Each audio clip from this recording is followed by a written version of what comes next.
In honor of the three a'yad, let's have three loud salawat ala Muhammad wa Ali Muhammad. Allahumma salli ala Muhammad wa Ali Muhammad.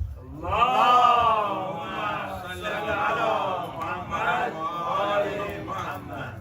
Allahumma salli ala Muhammad wa Ali Muhammad. Al-Fatiha.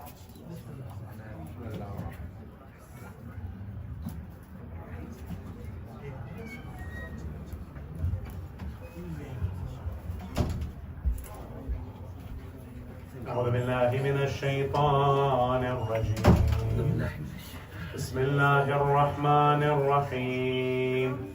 والحمد لله رب العالمين بارئ الخلائق أجمعين باعث الأنبياء والمرسلين ثم الصلاة والسلام على أشرف الأنبياء وخاتم الأنبياء والمرسلين حبيب إله العالمين أبي القاسم محمد. اللهم صل على محمد وآل محمد وعلى آله الطيبين الطاهرين الذين أذهب الله عنهم الرجس وطهرهم تطهيرا.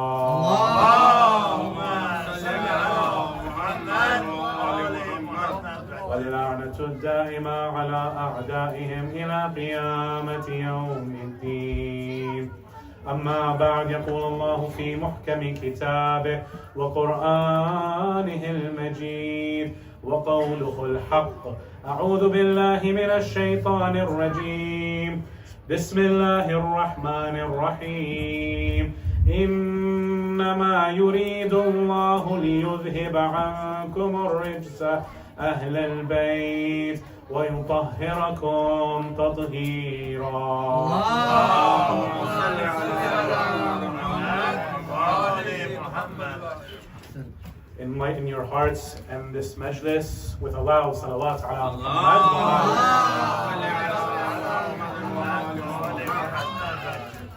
أسعد الله أيامكم. May Allah brighten your days as well as the day of صاحب العصر والزمان مولانا حجة الله في الأرض إمام الزمان إمام المهدي.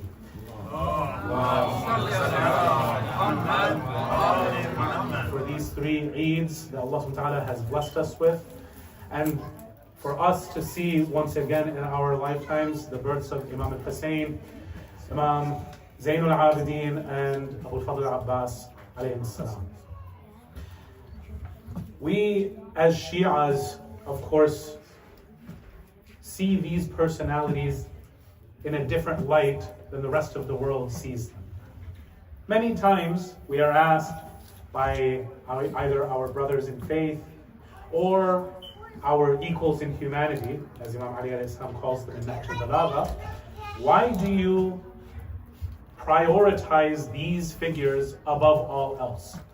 At the end of the day, this school of thought, the Ithna Ashari school of thought, prides itself on these 12 Imams. We keep on coming back to these people over and over again, whether it's their births, their, for example, marriage date between Imam Ali alayhi salam and Fatima Zahra, or we commemorate their death days. A couple of days ago, we commemorated that sad day when Imam Ḥussain alayhi salam left Medina for the final time. Before that, we had a happy day, the mab'ath of Rasulullah sallallahu alayhi wa sallam, when Jibreel first came to him in the cave of Hira. And before that was a sad day, shahadat of Imam Musa ibn Ja'far alayhi salam. So why do we honor these people, and how do others respect them, and how do they view them? Tonight, inshallah, I'm going to be going through a couple of different stages of the discussion to show that Imam Ḥussain alayhi salam, according to us, according to our Imams, according to our literature, is not a normal creature. He is not just flesh and bones, rather he is a creation made of nur, of light. So when we go to other schools of thought, they say yes, Imam Hussain alayhi salam, they will even go and in their everyday today language call him Imam Hussain. Let's take a moment to say salawat and silence our phones, inshallah.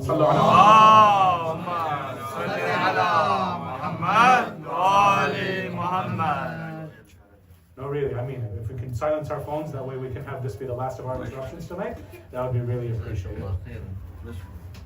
With regards to other schools of thought, they will even call him Imam Hussain. They will call his older brother Imam Hassan. They say, yes, we see him as Sibtun Nabi, we see him as the grandson of the Prophet. They say we see him as the respected son of Ali and Fatima.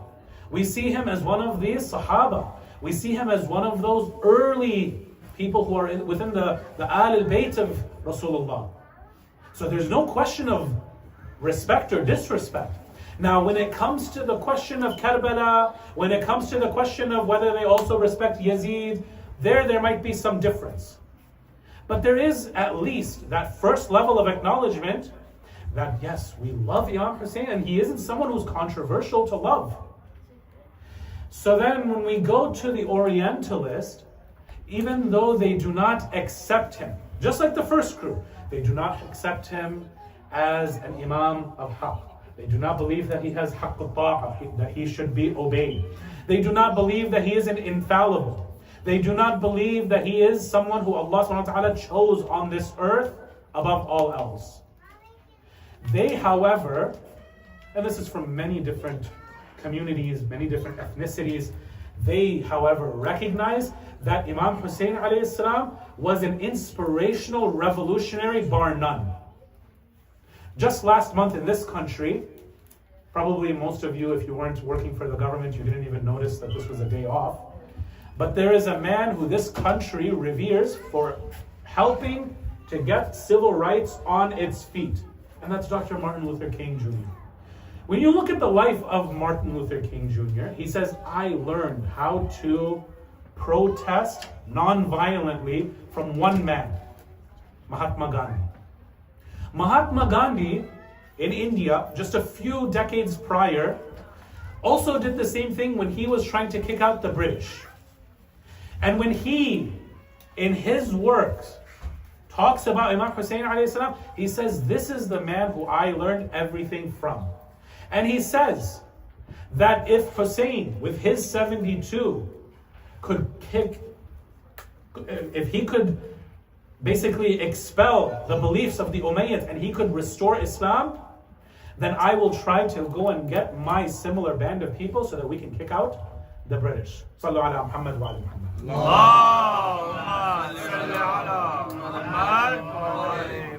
These are not small names, brothers and sisters.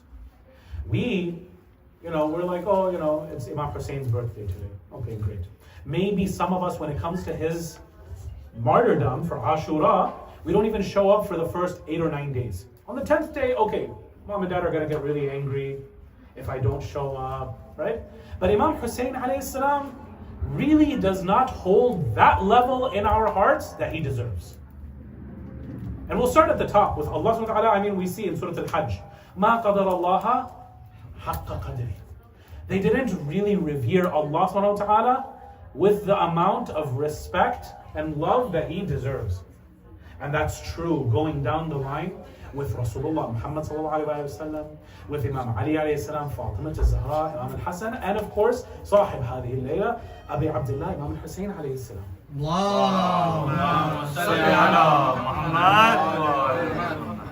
Imam Hussain alayhi salam, as I mentioned at the outside, is not someone who is just flesh and bones. He has an existence that precedes this existence, right? We of course do too, at a smaller level, right? We were also there in Alam al-Dhar, at the realm of the particles. This is something that we accept and we find mustanad in our Sahih Hadith. But Imam Hussain alayhi salam goes even farther back. He's even more ancient. So, inshallah tonight, I would like to go and take you through the discussion in 3 or 4 steps, depending on how far we get in time.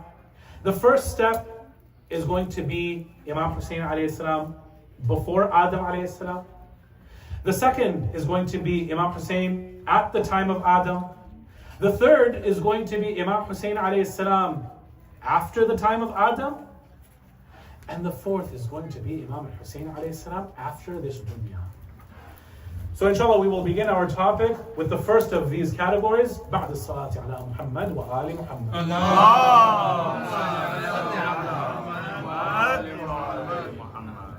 And when we look at the first category, Imam Ḥussain alayhi salam before Adam, okay, who are we going to be able to find this kind of information of it? This isn't going to be found in Encyclopedia Britannica. This has to be found in Encyclopedia Muhammadica.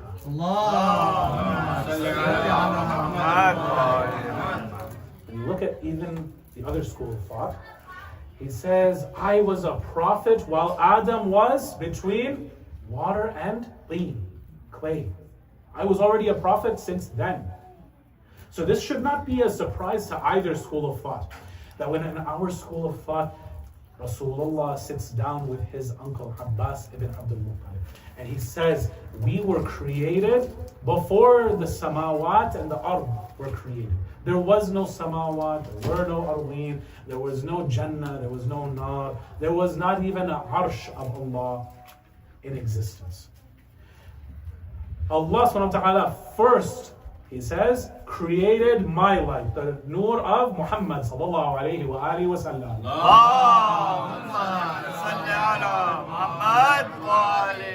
And he says, from my light he created the arsh of Allah. And I am greater than the arsh of Allah. Then from my nur he separated the nur and made the light of Ali ibn Abi Talib. Salawatullah wa sallam. When he created the light of Ali, he created from that light the light of the malaika. Very interesting. From the light of Ali comes the light of the malaika. Now the malaika, anybody, from Sunday school till old age, will be able to tell you that the malaika are a creation from nur. But we never knew where this nur came from. Obviously, even these anwar, the lights of the Ashab al-Kisa, they come from Allah subhanahu wa ta'ala. But it seems that there was a little bit more to the process. That first Allah created the nur of Muhammad. Then he created the nur of Ali. From that light, he created the light of the angels. When these angels then come to visit Rasulullah sallallahu alaihi wasallam in human form, you'll find in both schools of thought, a lot of times he takes the image of someone, a companion by the name of Dihya al-Kalbi. Dihya al-Kalbi was known to be the most good-looking of all of the Sahaba of Rasulullah sallallahu alaihi wasallam. Jibreel is known, at whichever time he comes, he takes the surah, the tasweer of the most good-looking person at that time. And so sometimes people would be like, wait, I thought Dihya was over there. I thought he was in this other city. I thought he was back at home. How am I seeing Dihya here next to Rasulullah? And so you will find Rasulullah himself saying that this is actually Jibreel. So then is it such a hard thing to accept if once upon a time Jibreel also came looking like Imam Ali alayhi salam? Imam Ali alayhi salam, the one who is the progenitor of the nur of the malaika. If Jibreel comes to look like that master one time, is that such a hard thing to accept? Where does this happen? Who can help me? Where does Jibreel take the image of Ali ibn Abi Talib? It's none other than in the Mi'raj. Yes? And there's especially an angel over there that Jibreel says that when we miss Abu Turab, when we miss Ali ibn Abi Talib, then we come and look at this angel because Allah subhanahu wa ta'ala has fixed his image to be the same image as Imam Ali ibn Abi Talib. So, Imam Ali alayhi salam, from his nur, you get the nur of the malaika.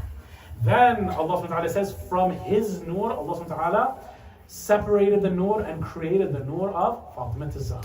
Allahumma salli ala Muhammad wa ali Muhammad. From the nur of Fatima is the creation of the skies and the earth.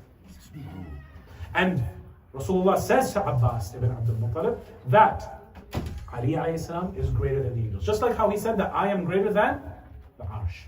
Fatima Zahra is greater than the Samawat and the Ard.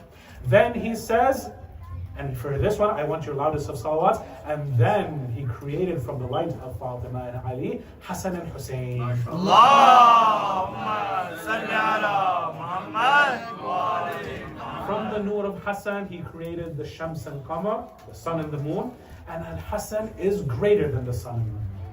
And from the light of Ḥussain, he created the nur of Jannah and the nur of the Hur al-Ain. And he is greater than Jannah and greater than the Hur al-Ain. Allahumma salli ala Muhammad wa ali Muhammad. So this is how we see the first instantiation of these 5 holy personalities in their core of existence. How did they first come to exist?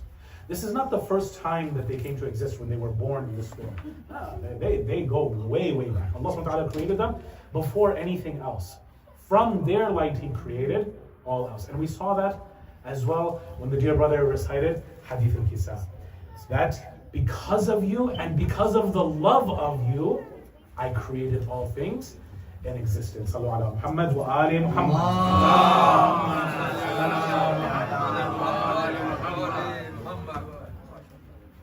Now we come to our second stage of our discussion. So we already went through before Adam. Yes? Now we're going to go to the part of the discussion of during Adam. When Allah subhanahu wa ta'ala says to the malaika, وَإِذْ قُلْنَا لِلْمَلَائِكَةِ يُسْجُدُوا لِآدَمَ فَسَجَدَ إِلَّا إِبْلِيسَ. We here see a rawaya from Allama al-Majlisi, Allah Maqama, in Bihar al-Anwar, where he quotes from Imām Zayn al-Abidin alayhi salam, that when the malaika bowed down to Adam alayhi salam, there was a nur coming from his back. Not from his forehead, not from his chest, from his back. Adam alayhi salam turns around and sees this, and the angels are trying to go and do sujood a little bit more towards that direction. Adam alayhi salam then asks Allah, Ya Rabbi, what is this nur that is in my back? Why is it in the back, by the way? Quick question. Because in the Quran we see that the nasl is where bayna as-sulbi what? Tara'in. So because that's where the rest of the dhurriya of Adam is, in the back of Adam, guess who's also part of Bani Adam? Eventually, Muhammad and Muhammad. So their nur is there even at this time during the sujood. And because of this, فَإِذَا صَوَّيْتُهُ وَنَفَخْتُهُ مِنْ رُوحِي فَقَعُوا لَهُ سَاجِدِينَ فَسَجَدَ الْمَلَائِكَةُ. So when Allah subhanahu wa ta'ala put this surah, this special breath of the nur of Muhammad and al-Muhammad, now he becomes qadir, that he becomes hujjatullah fi khalqih. Now it makes sense why the malaika in Surah Al-Baqarah as well as Iblis were asking for something. What were they asking for? They were asking for khilafah. When the malaika asked for khilafah, they asked for it in a certain way. They asked for it a little bit more logically. وَإِذْ قَالَ رَبُّكَ لِلْمَلَائِكَةِ إِنِّي جَاعِلٌ فِي الْأَرْضِ خَلِيفَةً قَالُوا أَتَجْعَلُ فِيهَا مَنْ يُفْسِدُ فِيهَا وَيَسْفِكُ فِيهَا الدِّمَاءَ وَنَحْنُ نُسَبِّحُ بِحَمْدِكَ وَنُقَدِّسُ لَكَ قَالَ إِنِّي أَعْلَمُ مَا لَا تَعْلَمُونَ. So they go and say, Ya Allah, you want to go and put this creature in charge of the earth while we are here doing your praise, sanctifying you, praising you, doing tahmeed, tasbih, taqdees, all of these beautiful things. We're here night and day, day and night, all the time here for you. Why don't you put us in charge over the earth? In quote unquote parentheses. Yes? They're trying to put forward their credentials. If the boss goes and looks over you and hires some teenager at your company, they're going to be like, boss, I've been here for 5 years. You're not saying hire me, but implicitly, if you go and say, I've been here for 5 years, what are you actually trying to say? You're trying to say, oh, why didn't you pick me? Same with Iblis. Iblis says, why would I go and do sajda to this creation? خَلَقْتَنِي مِن نَارٍ وَخَلَقَهُ مِن طِينٍ. You created me from fire. Why should I go and bow down to this one who is made from dirt? I see fire as better than dirt. So Iblis also wanted Khilafah. The angels also wanted Khilafah. Adam alayhi salam learns the asma. Part of those asma are the asma of Muhammad and Al Muhammad. Part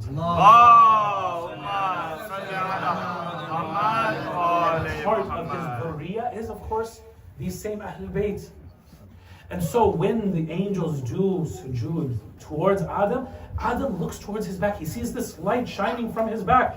Imam Zayn al-Abidin alayhi salam says, then Adam asks Allah, what is this light? He says, Adam, let this light go. So the light goes, climbs all the way up until it reaches the arsh. And until it finally reaches the head of the arsh, it stays at the head of the arsh, and then it breaks up into the lights, and then it looks like it starts to take the form, the pictures of Muhammad and Al Muhammad.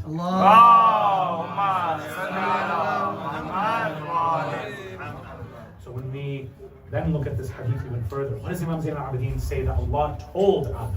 He said, "Oh Adam, learn the names of these people very closely, because when you are in hard times, I want you to call on them as wasila. Know that through them, I will never ever turn my back on anyone. And if anyone asks me through them, I will never ever leave them empty-handed."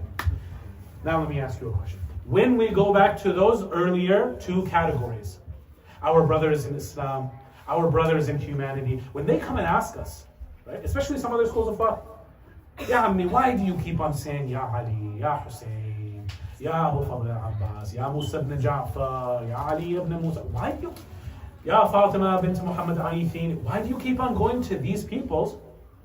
Leave it at Ya Allah. Just say Ya Allah, and then that's it. You guys go through the whole entire phone book of Ahlul Bayt, and you guys are calling all of that. What is this? This is, and they'll call this all kinds of different things. Shirk, bid'ah. They'll call this all different kinds of names. Here is our answer, okay? And I'd like your attention, even if not for any other part of the lecture, we have to know these kinds of answers, especially our youth. Our youth are not back home in Iran or Iraq or Lebanon or Pakistan. They are going to be asked questions from a very young age. And if we don't teach them from a young age, maybe because we know, maybe because we don't know, then our kids are not going to stay on Sirat al-Mustaqim for much longer. And this is something that I see no matter where we go in the country. Right? I go to so many different places in the country. Maulana, please help me with my kids. Maulana, please help me with my kids. I say, what's wrong with your kids? They won't listen to me. Why won't they listen to you? Well, I mean, I go and try to, bring them back. I try to teach them to pray. I try to bring them to the majlis, but they're not interested. They have their friends. They want to do this and that. Last time, some of them even end up in haram places. Because let's not forget, Shaitan is hard at work too. He has his places. He has the bars and the clubs, and he's trying to go and pull them through to that side, to the dark side.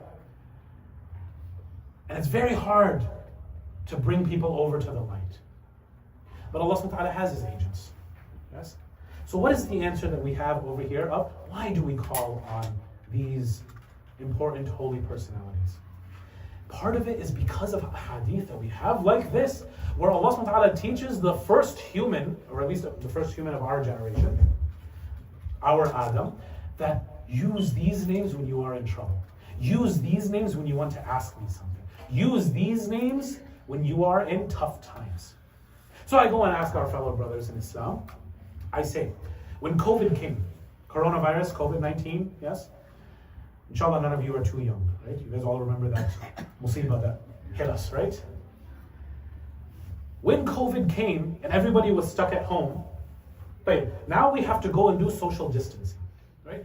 Even our Salat al-Eid, we were able to go and find a way to do it through Zoom.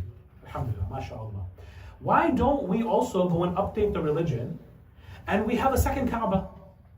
Instead of going over here to Mecca, in this hot desert, fi wadi ghayra dhi zara, right, like how Quran says, why do we go over there? Why not go somewhere nice, like, I don't know, like Banff next to Calgary, right? It's a beautiful place. Why not go to a mountain area? Why not go to Atlanta? Why not go to Miami? Why not go to Hawaii, right? Why not make a few so that the people from over here, they can go here, right? The people from the east, they can go very close to them. And the ones who want to go to Mecca, that'll be Hajj al-Akbar. And we'll go and update it. Say, no, you can't do that. Qibla has to be towards Mecca. Tawaf has to be around the Kaaba. If you see someone going counterclockwise around the Kaaba, you're like, okay, mashallah, he's doing tawaf. As soon as you see him going clockwise, you're like, are you crazy? You can't see the direction of everybody else they're going? Why are you going this way? Right? Know that ibadah, anything that we have in religion, if it is not from Allah subhanahu wa ta'ala, then we cannot have the niyyah of qurbatan ilallah ta'ala. How dare you try to get qareeb to Allah subhanahu wa ta'ala if He didn't tell you, get near me through this? How? How can you? So when Allah subhanahu wa ta'ala says, this is haram, in your mind, it might make sense. But guess what? At the end of the day, Allah subhanahu wa ta'ala is the hakim. Right? And He will legislate and you follow. When you receive the commands, it's not for you to go and pick and choose. That, you know what? I know Allah subhanahu wa ta'ala made these rules. You can't play around like how you do with traffic laws. Sallu ala Muhammad wa ali Muhammad. Allahumma salli ala Muhammad. Sorry, the chatter in the back was getting a little bit too much, so I needed everybody's attention. So in traffic rules, what do? Who's the authority over there? Because this is, I'll tell you, how we treat Allah subhanahu wa ta'ala. We treat Him like a policeman. Okay? We treat Him like a policeman. If the policeman doesn't see me going through the red light for a left turn or a right turn or whatever, right? Then inshallah I'm fine. Right? If the policeman doesn't see me speeding, then I think all of us, it's safe to say, go about 5 to 10 above the speed limit, right? It's not that we can't read. It's that we have places to be, things to see, things to do. Right? And if the police sees us, some of the very sakht police officers, inna lillahi wa inna ilayhi raji'un, you go 1 mile over the speed limit, and you're done for. Yes? Allah subhanahu wa ta'ala, we sometimes treat Him like this. That look, you're wise, but I also have an aql, I'm wise too. So maybe you went and made, gambling haram for, the weaker people. I've seen people, brother, Maulana, it's just a humble game of poker. It's just we're not even betting any money, or it's a dime, it's $1. Yeah? Or for example, music. I mean, just because the lyrics are haram, doesn't mean I'm going to change my life, right? You don't know why music was made haram. And you're over here justifying to yourself that Allah will understand. It's okay. And you give yourself a free pass. And you think that Allah subhanahu wa ta'ala is giving you a free pass and you think you're going to get away with it. This happens because we see the hikmah in some of these rulings and we don't see the hikmah in other rulings. Now if I tell you that each one of you, when you go home today, you have a slave. Okay? A slave, not a servant. A slave who is supposed to work in your house, do the laundry, cook, clean, okay? And by the way, this is not your wives, okay? When you go home, there's someone who's going to be working for you.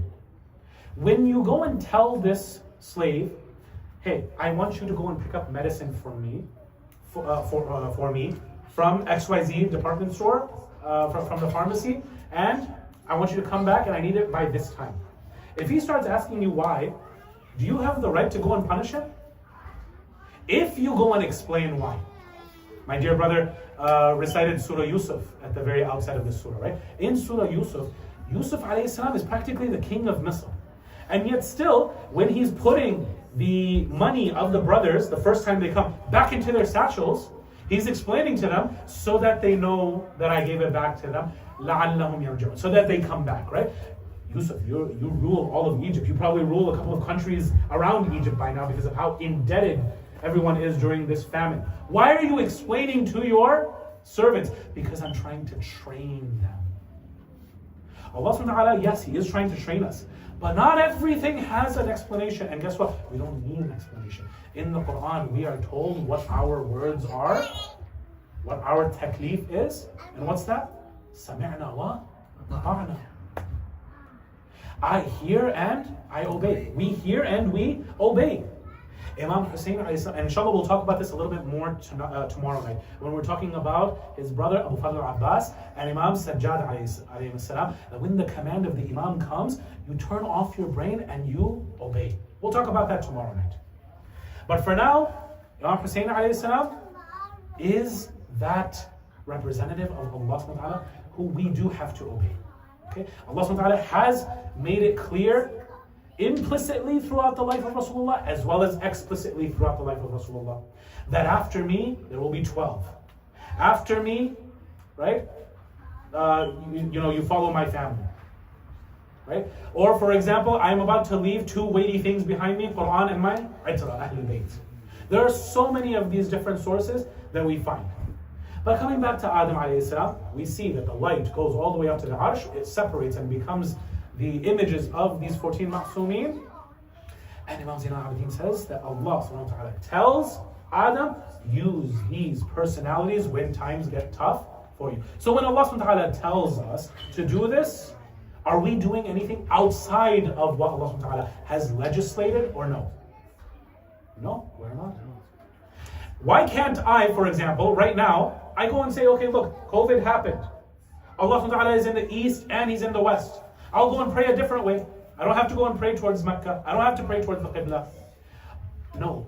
Allah subhanahu wa ta'ala says, I want to be worshipped this way. And we'll use another story from Adam alayhi salam's time as well. Iblis, according to our riwayat, comes back to Allah after he does not do the sujood. And what does he say? He says, allow me to do a sujood for you so amazing that no other creation in all of creation has ever done a sujood. No other kind of worship like this before. Allah subhanahu wa ta'ala tells him what? I like to be worshipped the way I want. If I tell you do sujood to Adam, guess what? You say how long I do sujood for Adam. Not when, can I delay it, right?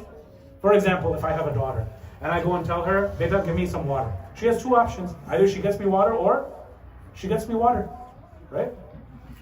This is how we are supposed to be with Allah. Right? Oh, that was a joke. She, of course, has the other option to, she's not going to receive any iqab, but eventually there is iqab for us if we disobey Allah. Allah subhanahu wa ta'ala tells us, yes, you can reach me. I have the 99 names, right? فَأَيْنَمَا تُوَلُّوا فَثَمَّ وَجْهُ اللَّهِ. But in salah, unlike dua, you need to face the qibla. When it comes to tawassul, use the people who I reached out to you through. If I reached out to you through Musa ibn Imran, if I reached out to you through Isa ibn Maryam, if I reached out to you through Muhammad ibn Abdullah salawatullah wa salamu alayhi. Allahumma salli ala Muhammad wa ali Muhammad. And know that I used them because they are the closest people to me on this earth. They are the purest people on this earth. And so therefore, when you ask them to do dua for you, when you ask them to give you some help from their power, when you ask me using their names, then know that I do not turn anyone away and I do not turn my back on anyone who uses their names. Sallallahu alaihi Muhammad. Allahumma salli ala Muhammad wa ali Muhammad. If, however, Allah subhanahu wa ta'ala told me, I want you to not use Aba Abdullah. Rasulullah told me, I don't want you to use Imam Ḥussain. Then I say, look, Imam Ḥussain, as much as I love you, ala ra'si, okay, wa ala ayni, I love you, but I'm not going to use you. Why? Because I have the evidence that shows me Allah subhanahu wa ta'ala doesn't want me to go through Imam Ḥussain. But because Allah subhanahu wa ta'ala loves it when I go through Imam Ḥussain. I want to please Allah. If my wife tells me, look, I like flowers, but I don't like red flowers. I like pink flowers. Okay? Number one, I'm definitely not going to go and ask her why, because I know the consequences of that, yes? Number two, if I still bring her red flowers, right? And I say, I know better than you. Valentine's Day, which by the way, brothers, it's coming up, inshallah, right? Inshallah, you guys can start preparing from now.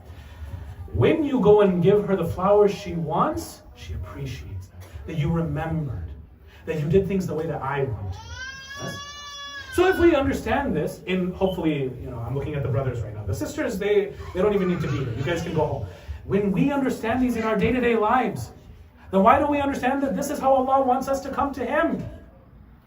If Allah subhanahu wa ta'ala has a set formula, right, and I don't know the ghaib, He says, use this formula, use this code to reach me, to have your du'as, your hajats answered. And who am I to go and tell Allah subhanahu wa ta'ala, actually that's nice, thank you so much, I'm going to put that off to the side, but I like to do it this way. That's not how we do it. Hasha lillah, that we go and tell Allah subhanahu wa ta'ala, this is how the religion should be. Okay? So this is during the time of Adam. Now we go to the third of our discussions, which is when? After Adam alayhi salam. If I told you that there was a single prophet who could be called the second Adam, who would you respond to me and say that that prophet is? The second Adam. Nuh alayhi salam. Nuh alayhi salam. When Prophet Nuh alayhi salam gets onto the ship, and he saves humanity, humanity is then born from these sons of Nuh, as well as the remaining mu'mineen who boarded the Safina of Nuh. But when Jibreel comes to Nuh alayhi salam, he says, I need you to build this ship. This is what Allah commanded. We see in our tradition that Nuh alayhi salam is the first Najjar in humanity. Najjar is basically a carpenter. No one has ever done woodwork prior to Nuh alayhi salam. So he says to Jibreel, how do you make a ship? So he shows them the picture of a ship. He says, this is how you would do it. He goes and guides him through it. Okay. Then he says, you're going to need to go and make a tabut on the ship, a chest. And in this, you're going to put 5 planks. On these are going to be 5 names. Says, okay. He gets to that final point, and these 5 names happen to be the names of Muhammad, Ali, Hassan, Hussain, and Fatima Zahra, salawatullah wa salam alayha.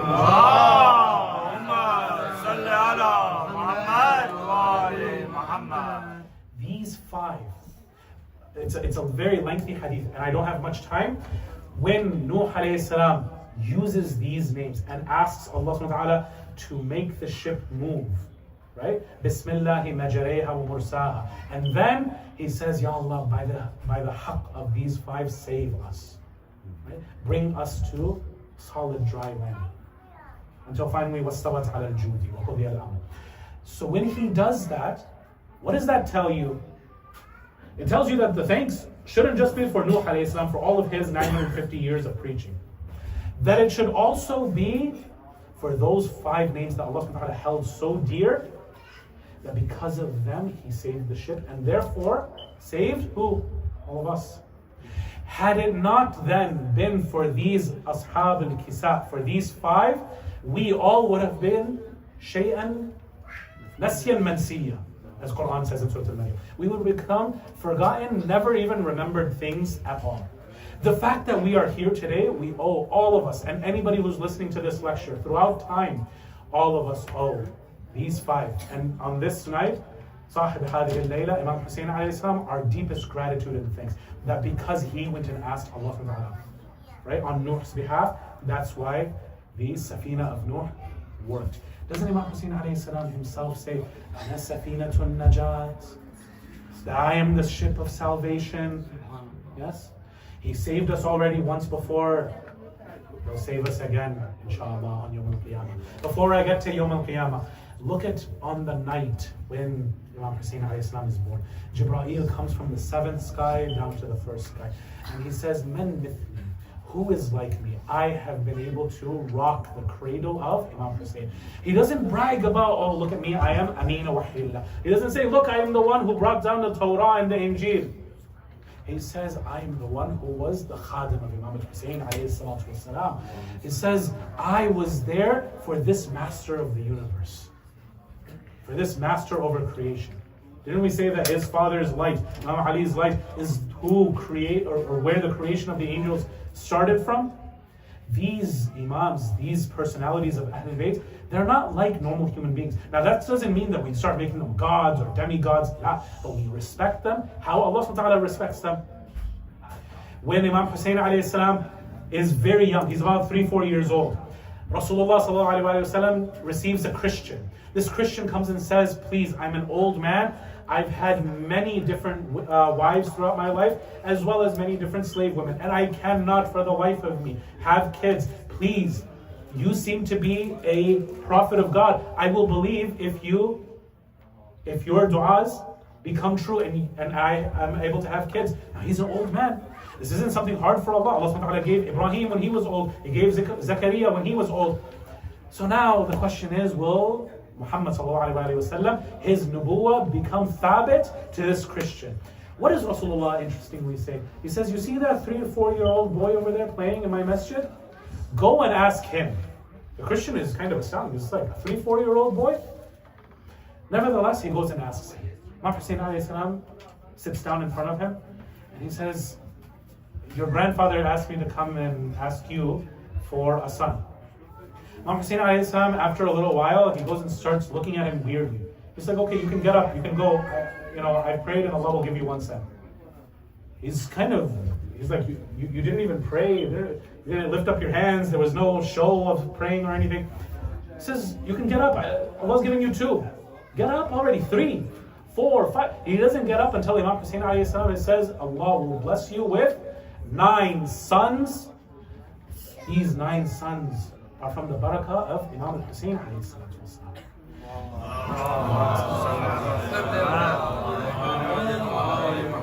Yes, prophets of God in the past, when they were old, they got 1 son. They got the bishara of a grandson. They had their progeny promised to them. With Imam Ḥussain alayhi salam, with this prophet, 9 sons all at once to an ajuz old man. Yes?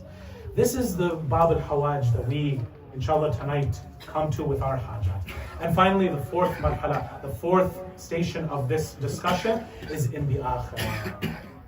Imam Ḥussain alayhi salam, we ask him in the qabr to come and help us in those times of our need. When that dhiq al-qabr, when that qabr is squeezing in on us, for Imam Ḥussain alayhi salam to come and stop the angels and say that Allah subhanahu wa ta'ala has ordered you to stop. Because Imam Ḥussain alayhi salam, it's the promise of Imam Ḥussain. Man zarani zurta. Walau fin nari akhrajta. He says, if you visit me, I will visit you. Even if this person is in the fire, I will come and take this person out. On the day of judgment, brothers and sisters, each different member of Ahlul Bayt will have different stations. And after all of the Imams have tried to, at their best, at their level best, to use their shafa'ah to save people from hell, Rasulullah sallallahu alaihi wasallam will try to use his shafa'ah. Some people will not even be worthy of that. Allah subhanahu wa ta'ala in some riwayat will then use his shafa'ah and he will try to make excuses for people who are in hell. Meaning the people who will go to hell will be the people who nobody at all could save and nobody will miss. The likes of Shimar, the likes of Yazid, the likes of those people who, when a rahmah like this, Rahmatul Alameen, gives you a grandson and says you can be saved if you just give him a glass of water even before you behead him. And you don't even want to give him anything. I'm sorry to go and bring us to Karbala, but even when Rasulullah sallallahu alaihi wasallam, he comes to Fatima Zahra's house to congratulate the new parents of their newborn Imam Ḥussain alayhi salam, he comes with heavy footsteps. He comes crying and he says, Azizun alayk, ya Aba Abdullah. It's very hard on me, ya Aba Abdullah, what my ummah will do to you. And we pray to Allah subhanahu wa ta'ala that we get the shafa'ah of Abi Abdullah Hussain alayhi salam في الدنيا والآخرة وفي القبر إن شاء الله. هذا وآخر دعوانا الحمد لله رب العالمين. وصلى الله على سيدنا محمد وآله الطيبين الطاهرين.